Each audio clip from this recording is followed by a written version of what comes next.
Welcome to the Blender Goon and the beginning of my clothing series. To get started, we're going to go ahead to starmeshbody.com and get our dev kit that we're going to be using for the clothing series. Once you're here at the Star Mesh Body main page, go ahead up here to Developers and we're going to click that. Then we're going to scroll down and we're just going to click Apply Now. And go ahead and fill out the fields here.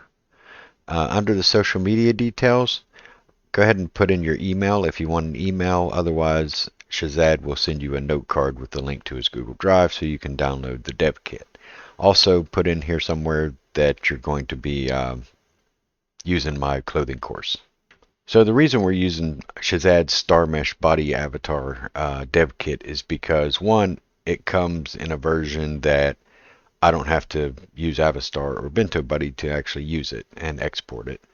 Two, the system body avatar dev kit is broken no matter where you look for it at. So you don't get fitted mesh bones, which makes it where you can't change your shape once you make clothes. So we're going to use this dev kit and it'll take a couple days to get to you, and I'll see you in the next video for that.